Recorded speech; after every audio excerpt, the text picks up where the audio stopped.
But पापा अपनी तरफ से पूरी कोशिश कर रहे थे मुझे मर्द बनाने की, पर उनको नहीं पता था कि कुछ मेरे वेल विशर थे जो मुझे सिखाते थे कि how to be a man. और मुझे मुंबई ही आना था क्योंकि वो सपनों का शहर है और मेरे पास बहुत सपने थे। मुझे मॉडलिंग करना है, मुझे लड़की बनना है, मुझे बहुत कुछ करना था। पर वो शुरुआत लगा और वो इंडिया टुडे के पेज में भी आया था। मुझे बहुत अच्छा लगा। टीवी में जब मैं अपने आप को टर्न लेते हुए देखा तो मुझे बहुत अच्छा लगा। मेरे कुछ सपने हैं जो मुझे पूरे करने हैं, बिल्कुल आपके ही तरह। नमस्ते, मैं आशी घोष और ये नाम मैंने अपने आप को दिया क्योंकि समाज ने जो नाम मुझे दिया उस ढांचे में हम जैसों को जगह ही नहीं मिला। मैं मिस ट्रांस क्वीन इंडिया 2023 हूँ और मैं मिस इंटरनेशनल ट्रांस में बेल्जियम में इंडिया को रिप्रेजेंट करने जा रही हूँ। और इस मुकाम तक पहुँचने के लिए मुझे बहुत से जंग लड़के और जीत के आना पड़ा। औरों ने मेरे जैसों के बारे में और मेरे जैसों के साथ क्या क्या करते हैं ऐसे स्टोरी आपने बहुत सुने होंगे। मैं कोई एक्सेप्शन नहीं हूँ, मैं भी उन्हीं से हूँ, उन्हीं कहानी का हिस्सा हूँ। मेरा जन्म हुआ था एक छोटी सी गांव में वेस्ट बंगाल के, और मैं पैदा हुई थी एक लड़का के शरीर में एक लड़की। मेरे पापा एक किसान हैं और मेरी मम्मी हाउसवाइफ थी, पर मैं जब 10 महीने की थी तब वो उनकी मौत हो गई। तो मम्मी के जाने के बाद इवेंचुअली मैं घर संभालना चालू किया। आस पड़ोस के लोगों को लगता था कि ये तो मजबूरी है, इसके लिए वो कर रहा है तब। बट ऑनेस्टली मुझे वो काम करना बहुत पसंद था। घर संभालना, बहुत छोटे से उम्र से खाना बनाना, घर संभालना, सफाई करना, और मैं वो पूरे अदा से करती थी। मुझे बहुत अच्छा लगता था। बट प्रॉब्लम तब चालू हो गया जब पड़ोसियों और रिश्तेदारों आके पापा के सामने रह के ये बोलना चालू किया कि मुझे ताने मारने लगे कि ये तो लड़की जैसे हरकतें कर रहे हैं। फिर पापा ने सोचा कि इसको कुछ भारी भरकम काम दिया जाए, थोड़ा मर्द बनाया जाए। तभी पापा ने मुझे ट्रैक्टर चलाना सिखाया। पापा ने मुझे बोरियां उठा के हाट में वो सब्जियां बेचने जाने के लिए मजबूर किया। मैं नहीं करना चाहती थी, बट पापा अपनी तरफ से पूरी कोशिश कर रहे थे मुझे मर्द बनाने की। पर उनको नहीं पता था कि मैं वही ट्रैक्टर चला के आने के बाद घर पे वो धान के डोले में अपना डॉल छुपा हुआ रहता था और मैं उसी डॉल के साथ खेलती थी। ऐसे ही बड़ी हुई और मैं धीरे धीरे एक अपनी शेल्फ में चली गई। मेरा घर एक पूरे गांव में है जहाँ पे मेरा घर बीच में है और साइड में सब जंगल है। मेरा जितना भी थोड़ा काम था, स्कूल या पापा के दिए हुए कुछ काम, वो करके घर आने के बाद मेरा काम था मेरा डॉल उठा के मैं जंगल में भाग जाती थी। कोई पेड़ या पौधे में बैठ के अपना कोई भी कपड़ा से अपना बाल बनाती थी या साड़ी पहनती थी और पहन के जंगल में घूमती थी। अपनी ज़िंदगी मतलब अपने तरह जीती थी मैं अपने आप को। और मैंने अपने स्कूल से रैंक करके फिर कॉलेज शहर में कोई कॉलेज में एडमिशन ली, पर वहाँ जाके भी मुझे ताने तो सुनना ही पड़ता था। और कुछ मेरे वेल विशर थे जो मुझे सिखाते थे कि how to be a man. वो लोग of course they wanted me to not get bullied. इसके वजह से वो लोग मुझे सिखाना चाहते थे कि तू ऐसे चल, ऐसे बोल, ताकि तुझे इतना कुछ सहना ना पड़े।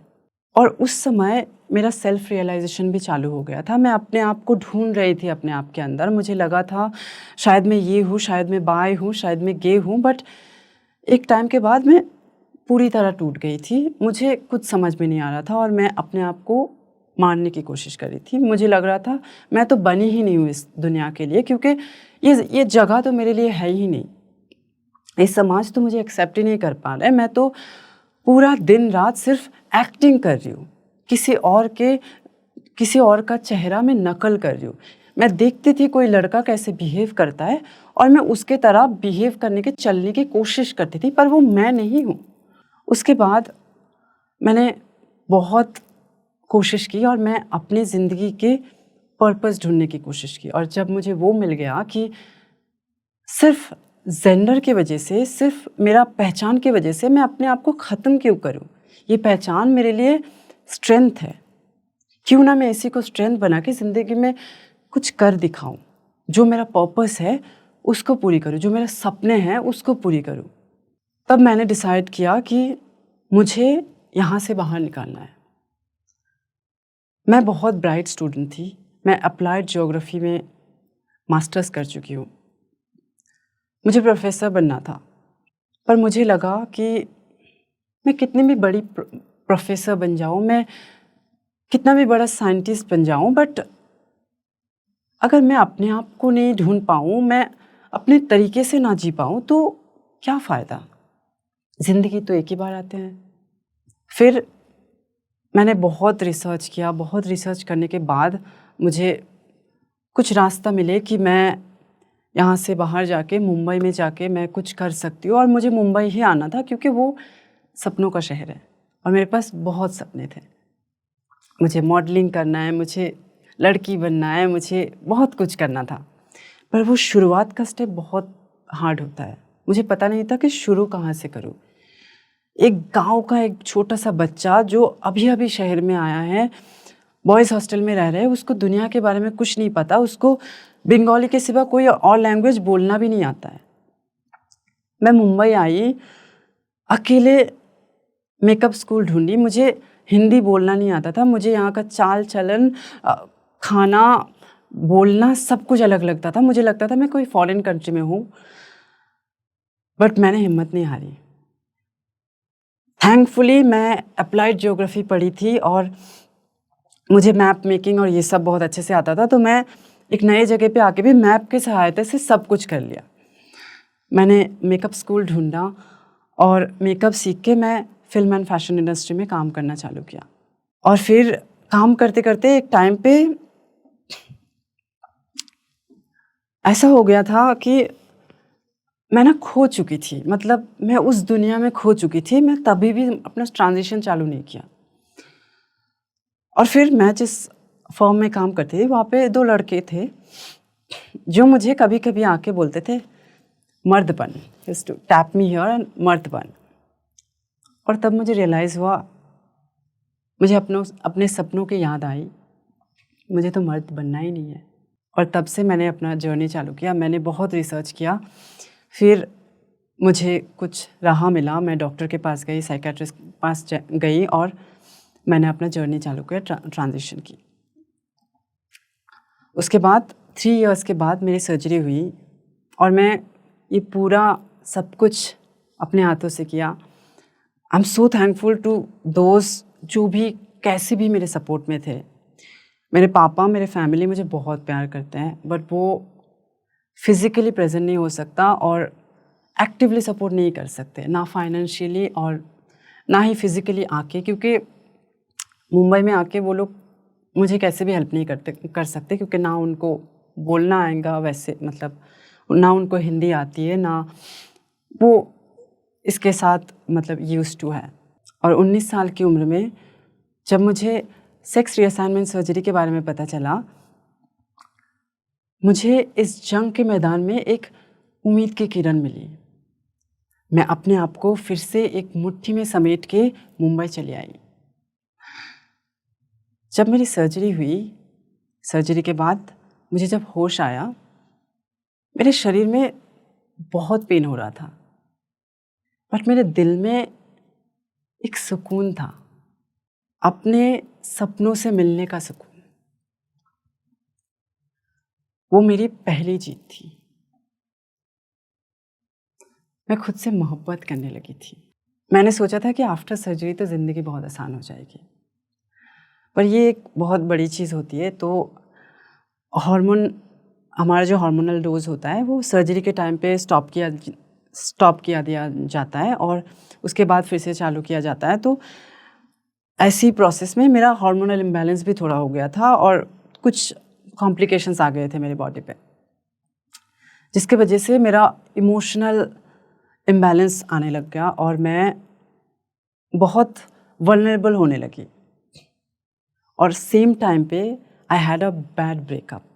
मतलब मैं बता नहीं सकती कि एक ट्रांस लड़की के लिए प्यार ढूंढना कितना मुश्किल होता है।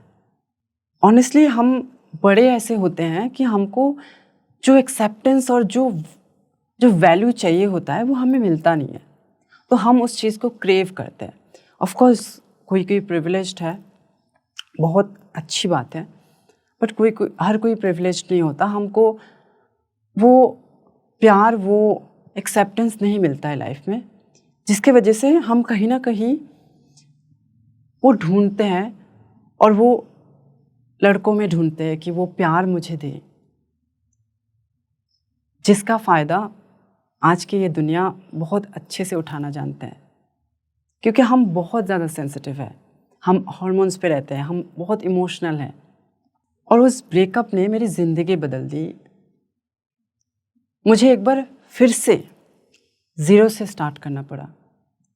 मैं ये विश्वास नहीं कर सकती कि जो सपना मैं इतने साल से पूरा करना चाहती थी और वो सपनों का बॉडी में मेरे पास आ गया था, उसके बाद भी मैं अपने आप को मारने की कोशिश करी थी।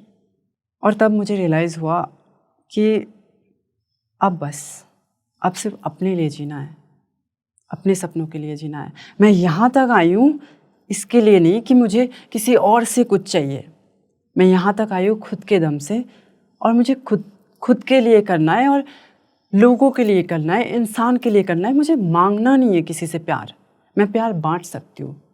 मुझे लगता है प्यार या वैलिडिटी, वैल्यूज़, ये अंदर से आना चाहिए। जब आपके पास प्यार होता है, जब आप प्यार बांटते हो, वो अपने आप आपको वापस मिलता है। ये रियलाइजेशन होने के बाद, और तभी मुझे मिस ट्रांस क्वीन इंडिया का भी मैंने वहाँ पे भी रजिस्टर कराई। तो मिस ट्रांस क्वीन इंडिया एक बहुत इम्पॉर्टेंट हिस्सा था मेरे लाइफ का, इसलिए क्योंकि वो मुझे उस डिप्रेस्ड फेज से उतरने के लिए हेल्प किया। मेरे दिमाग में ये चीज़ बैठ गया था, जो भी हुआ है हो गया, पर अब मुझे वहाँ तक पहुँचना है और अब मुझे अपने सपनों को हासिल करना है। जो इंसान मैं ऑलमोस्ट 3-4 महीने तक मैं बिल्कुल अपने शरीर पे ध्यान नहीं देती, मैं दिन भर खाना नहीं खाती थी, मैं एक्सरसाइज नहीं करती थी, मैं सोई रहती थी, मैं किसी से बात नहीं करती थी। फिर मुझे लगा नहीं, मुझे अगर ये सपना हासिल करना होगा तो मुझे प्रॉपर डाइट लेना पड़ेगा, एक्सरसाइज करना पड़ेगा। फिर मैं अपना जब प्रिपरेशन चालू किया मिस ट्रांस क्वीन इंडिया के लिए, तब मैंने अपने आप को फिर से वापस से मिल पाई। पर रास्ता इतना आसान कहाँ होता है। मैं मिस ट्रांस क्वीन इंडिया तो बन गई थी, बट मिस इंडिया कहाँ बन पाई, क्योंकि जो सपोर्ट मिस इंडिया को मिस वर्ल्ड या मिस यूनिवर्स में जाने के लिए मिलता है, मुझे उसका 2% भी नहीं मिल रहा था। या फिर मिस इंडिया जीतने के बाद उनको मॉडलिंग और एक्टिंग करियर में जिस तरह का अपॉर्चुनिटीज़ मिलते हैं, हमारे लिए वो 10% भी नहीं था। So most of the time what we see, pageant means more of a beauty, glamour and physical appearance. But इस pageant में जब आई मैं कभी एक्सेप्ट ही नहीं किया। मुझे सिस्टरहुड नज़र आया। मैं यहाँ पे, इससे पहले मुझे कभी भी मेरी कोई ट्रांस फ्रेंड्स नहीं थी। यहाँ पे आने के बाद मुझे ट्रांस कॉम्पिटिटर्स नहीं, मुझे बहनें मिली थी। और इस पूरे जर्नी में नॉट ओनली फिजिकली और ग्लैमरली, बट अंदर से हम इवॉल्व हुए। एक सेशन था जो स्पिरिचुअल सेशन था, जहाँ पे हमें अपने आप के जो डर है, अपने आप को जो ट्रॉमा से, चाइल्डहुड ट्रॉमा से, जो भी हम छोड़ के आए हैं या फिर दबा हुआ है, वो उसके थ्रू जाना था और हमें वो सब मिटाना था। आई रिमेंबर हम सब लोग मिलके eyes closed and we were crying. That was the best moment. Like, it felt like after the session, it felt like we were cleansed. I literally saw my mother's face and I hugged her and I let her go, and I realized how hardly I was holding her in my subconscious mind. Then I let it go and then I felt cleansed. That was the best moment. मुझे बचपन से मुझे ramp walk करना बहुत पसंद है, क्योंकि मैं अपनी बहन की चप्पल और हील्स पहन के टेढ़े मेढ़े करके चलती थी और मुझे बहुत मज़ा आता था। पर इससे पहले मैं मॉडलिंग इंडस्ट्री में काम करती थी, तो मुझे ज़्यादातर फैशन वॉक्स आता था और मुझे पैजेंट्री वॉक्स नहीं आता था। तो मुझे इसमें थोड़ा डर था कि मेरा वॉक्स ना ऑटोमेटिकली फैशन वॉक्स में जो स्ट्रेट फेस होता है एंड लाइक एकदम स्ट्रेट वॉक्स होता है, मेरा वॉक्स ऑटोमेटिकली उसमें ट्रांसफॉर्म हो जाता है। तो मुझे बहुत डर था कि मैं स्विम सूट में हूँ और मुझे ऐसे लहरा के चलना है और ना मैं स्ट्रेट चल लूँ, ऐसा मुझे डर था। बट आई थिंक मैं बहुत अच्छे से किया। देयर वर टर्न जो मुझे बहुत अच्छा लगा और वो इंडिया टुडे के पेज में भी आया था, मुझे बहुत अच्छा लगा। टीवी में जब मैं अपने आप को टर्न लेते हुए देखा तो मुझे बहुत अच्छा लगा। मुझे ऐसा लगता था कि हाँ, अगर जीतूंगी तो मुझे बहुत अच्छा लगेगा, क्योंकि it's not only about me, then it's about whole India. ये अपने भारत को रिप्रेजेंट करने की बात है और ये हमारा देश का एक गर्व की बात है। और आज जब मैं अपने देश के लिए मैं बेल्जियम में जाके इंटरनेशनल प्लेटफॉर्म पे जा रही हूँ, तो ये एक रिप्रेजेंटेशन है और मुझे बचपन से सपना था कि मैं अपने देश के लिए कुछ करूँ। I tell you one incident. मैं जब बहुत छोटी थी तब मैं जंगल में रहती थी, तो मैं ऐसे पापा के शूज़ पहन के, बूट्स पहन के मैं आर्मी जैसे बिहेव करती थी। मुझे बहुत अच्छा लगता था, आर्मी में जाना है, आर्मी में जाना है। I used to run, I used to climb trees. ऐसे शायद वो नहीं हो पाया, बट आज मैं देश के लिए कुछ कर रही हूँ, ये मेरे लिए बहुत खुशी की बात है। मेरे रिश्तेदार और पड़ोसियों में कुछ लोग थे जो मुझे पसंद ही नहीं करते थे। वो मेरे पापा को आके ये बोला था कि उसकी शक्ल सुबह उठ के जब फेसबुक में दिखता है तो हमारा दिन अशुभ जाता है। और मुझे ये चीज़ बहुत बुरा लगता था, क्योंकि मैं नहीं चाहती थी मेरे वजह से मेरे पापा को इंसल्ट होना पड़े। और जब मैं पेजेंट जीती, नेक्स्ट डे मैंने एक स्टोरी देखा। वही इंसान जो लोग मेरे बारे में इतने गंदे बोलते थे, उन्होंने मेरे लिए एक स्टोरी रखी मुझे कंग्रेचुलेट करके। मुझे इतना खुशी हुई कि मेरे लिए नहीं, मेरे पापा को अब ये सब और नहीं सुनना पड़ेगा। और हाँ, वो वापस आए और मेरे पापा को बोले भी, आपकी बेटी तो फेमस हो गए। और जब मेरे पेजेंट की बात मैंने पापा से की, एक्चुअली मेरे अंदर हिम्मत नहीं थी मेरे पापा को बोलने की कि मैं ये कर रही हूँ, क्योंकि उनको ये सब के बारे में उतना ज्ञान नहीं है और वो उनको ऐसा ना लगे कि तू क्यों ये सब कर रहे है, कुछ अच्छा कर ले। As fathers always think that way. मैं 2 दिन बाद अपने पापा को बोली और वो रो दिए, वो लिटरली रो दिए। और उस आंसू के पीछे मुझे वो गर्व महसूस हुआ। और मैं जब वीडियो कॉल पे पापा को मुस्कुराते हुए देखा, उस समय मेरे लिए ऐसा था कि मुझे ज़िंदगी में और कुछ नहीं चाहिए, मुझे बस यही देखना है। जोश टॉक्स ने पार्टनर किया है पतंग के साथ। इस चैनल यानी जोश टॉक्स पतंग को आप सबके सामने लाने के लिए। पतंग is a platform for queer, rest, rejuvenation and networking. पतंग जिज्ञासा, जॉय, प्यार और कम्युनिटी को सपोर्ट करता है। चलिए पतंग के साथ जुड़ते हैं, लिंक डिस्क्रिप्शन में है। और अपनी कहानी शेयर करने के लिए हमें मेल कीजिए।